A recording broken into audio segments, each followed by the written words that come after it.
This is a clip from Basketball at the Bar Live.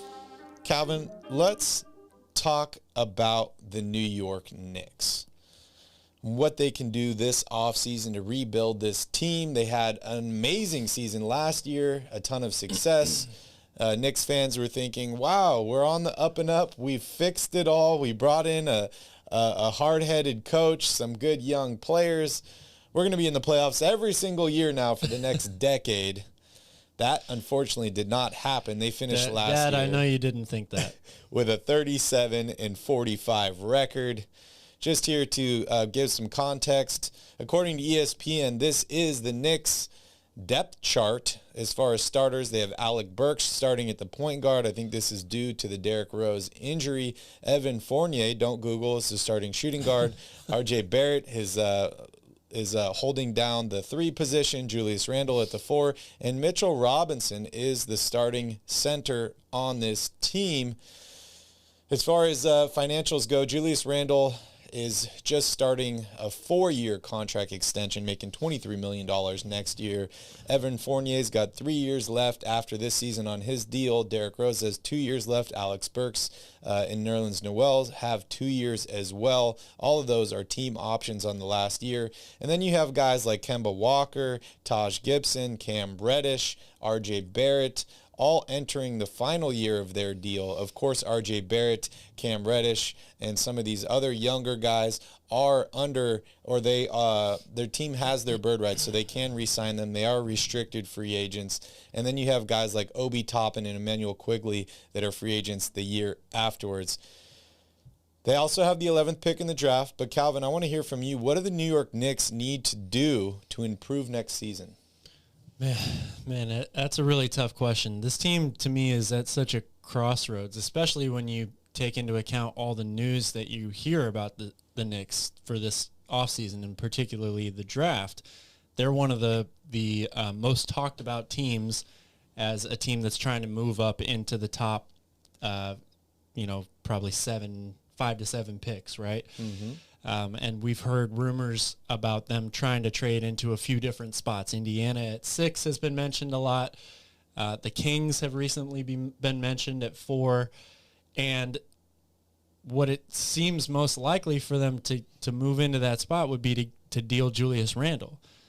If that's the case, then that sounds like a team that's going back into a rebuild mode to me. Mm-hmm. I mean, you look at their core group of players, they're all really young. Barrett is 22. Quickly is 22. Even Julius Randle's only 27. They got Cam Reddish, who's 22. Mitchell Robinson is 24.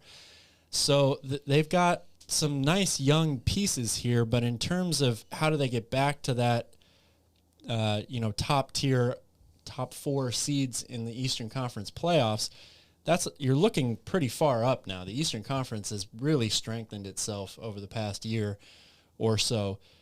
So if that's the move, then it seems like you're going more towards a rebuild. They've been rumored to be into Jaden Ivey a lot, as a lot of teams are. If it were me, I would be looking at trying to move into pick 6 for Indiana. I like Malcolm Brogdon a lot. I know he's had some injury issues over the past couple of years, but I think that this team needs a true point guard. Yep. The Kemba Walker experiment failed. Emmanuel Quigley, I think, has a lot of things to like about him, but I'm not sure that he's really a true point guard. He seems to be more of an off-ball combo guard to me. So I would try to bring in a veteran player who, like Brogdon, is a good outside shooter. I think this team needs more shooting overall. I like how solid of a defender he is. I think they need to get better defensively. And if you are trying to move up, you could still end up, with pick 6, you could take a guy like Dyson Daniels maybe, or even take a big swing at a guy like Shaedon Sharpe. I know they have a bunch of wings already, but if you're going to trade your best player and move up in the draft, it seems to me like you're heading more towards the rebuild stage. And if I've already got somebody like RJ Barrett, then I think taking a reach on someone in the draft like Shaedon Sharpe makes a lot of sense, because you could play perhaps Sharpe at the 2 guard and Barrett at the 3 eventually. And if you really want to take the step into the new NBA of playing small ball, you could play Cam Reddish out there maybe at the 4 if he's able to progress a little bit more as well. And I like the start of that, especially if you add Malcolm Brogdon at point guard and keep Mitchell Robinson at the center spot. So this team's tough, though, because I feel like they are at a crossroads here. I don't necessarily see a deal that they can make for a win-now player, though, that's going to get them back in that top 4 seeds. So I like going the route of trying to move up in the draft here. Yeah, I'm taking the opposite path here. I think they need to stay out of the draft. I don't know whether it's trading pick number 11 for a player that can help contribute now, or maybe just staying at 11 and picking the best available at that point. But I agree with you. That signals a rebuild if you're moving up in the draft, if you're getting rid of Julius Randle. I have no idea why this team has been talking about getting rid of Julius Randle the past 2 seasons. The dude has been absolutely incredible. He averaged 20 points and 10 rebounds last year. Yes, it was a down year for him shooting percentage-wise, but the dude is only 27 years old. You have him locked up on a very reasonable contract for the next 4 seasons. I think you got to hold on to Julius Randle. I think you got to re-sign Mitchell Robinson. And you just have to let some of these young guys grow up. Like Cam Reddish, you just traded for him. I think he's a bright young player that has a lot of potential. I love RJ Barrett. I like Obi Toppin. I think this team just needs to, hit the brakes a little bit. They need to let some of these younger guys develop, and they need to bring in some more win-now players, which I know you mentioned is difficult, but this team could have some cap space. I think they need to figure out what they're doing with Evan Fournier, what's going on with Derrick Rose, Alex Burks, Kemba Walker. These are all guys that have just a few years left on their deal. Fournier's got 3 years left, and the last year is a $20 million player option. I'm not sure if he's the future of this team. He is 29, and he's had some success here in New York. But if I'm the Knicks, I'm basically keeping Randall, I'm keeping Barrett, Toppin, Reddish, Quigley, and Robinson, and I'm just trying to flush out all the guys I don't feel that fit this team or make too much money, and I'm just trying to add more talent the offseason. Yeah, I like that. I mean, I just don't, for the free agent class that's available, and when I think about what this team needs most, they need a big-time point guard. Yeah. Somebody like a Damian Lillard. Kemba Walker. Kemba Walker from 5 years ago, yes. But those types of players just aren't available right now, at least not in my opinion, especially when I look at this roster. I mean, you're probably going to have to deal Julius Randle and 2 or 3 other players to get somebody of Damian Lillard's caliber anyway. So I'm not really sure that this is the offseason where they can add talent to compete with the other top 6 teams in the Eastern Conference. And while it does signal a rebuild, maybe to jump into the top 6 of the draft, I like the core of this team. Yeah. They're farther ahead of what a normal rebuilding team would be if you moved into the top 10 here. You still have RJ Barrett. You still have Cam Reddish. If you're able to bring back a player like Malcolm Brogdon, somebody of that caliber, you're setting yourself up for a quicker rebuild than I think most teams would be. And I also think that this team overachieved 2 years ago when they were the 4 seed. They're getting older. They're still trying to hang on to some of these guys like Taj Gibson and Derrick Rose, who have been productive for them. But how much longer can you really count on those guys for big minutes, 25 to 30 minutes in some cases? We know Tibbs loves to play those guys for sure. So I would try to go out and get another nice young talent in this draft while adding a veteran player that's a good shooter and a good defender. That would be my primary goal this offseason for them. You're not going to like my idea here because you just threw out good shooter. But what do you think about Russell Westbrook joining the New York Knicks? Because you mentioned they need a point guard. He is going to opt in for the last year of his contract next year, which is like $45 million. Yeah. So you could make a move for him, and then if it works out, you have Russell Westbrook. If it doesn't, he's expiring at the end of the year, and you moved off of almost $50 million. I'm considering a trade of Evan Fournier, Derrick Rose, Alec Burks, and Kemba Walker straight up for Russell Westbrook. You think the Lakers actually do that? I mean, if they're serious to move on from Russell Westbrook, they get 2 starting quality point guards, 2 shooting guards that can actually shoot and space the floor and help out LeBron James.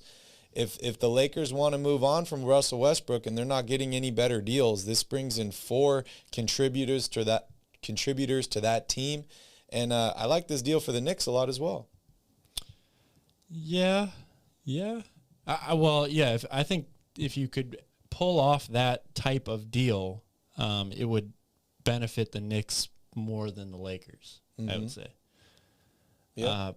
But I don't know. I'm not 100% sold on that. I don't know what Russell Westbrook's deal is. I really find it hard to read him at this point in his career.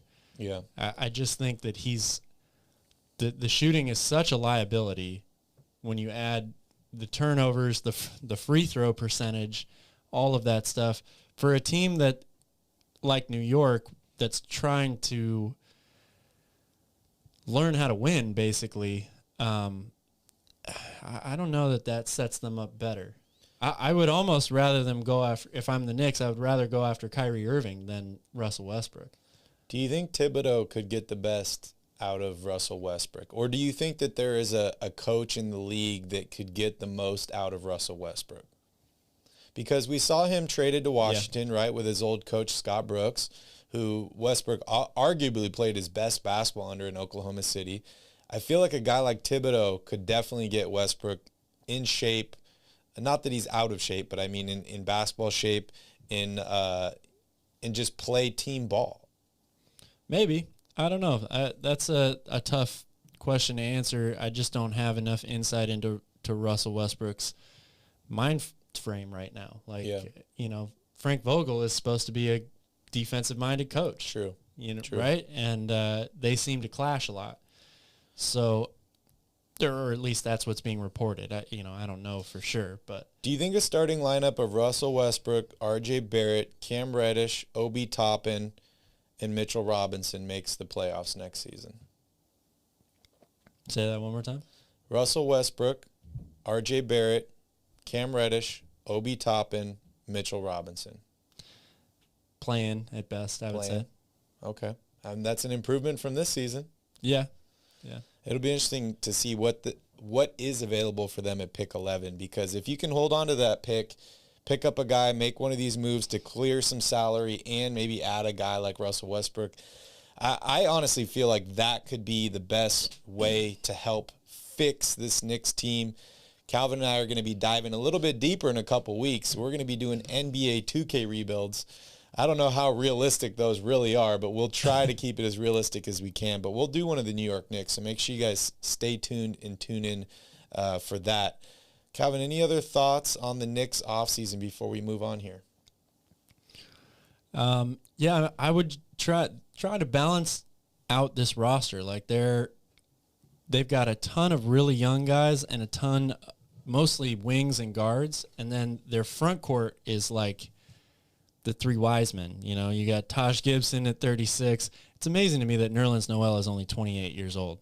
Right. But he's up there too. Derrick Rose is 33. I know he's not a forward, but I think they need to, in terms of the veterans, try to bring in some new faces to this team that are going to contribute a little bit more on the front court than guys like Taj Gibson and Nerlens Noel are at this point in their careers. Yeah. I agree. If you are a Knicks fan, make sure you hit that like button down below. Make sure you subscribe to the channel. Calvin and I cover the Knicks and all the teams in the NBA. We will continue this offseason and into next season, so please make sure you subscribe to the channel, and thank you guys for watching. Thank you so much for watching. As always, please don't forget to like this video and hit that subscribe button. You can join us live every single weekday, Monday through Friday.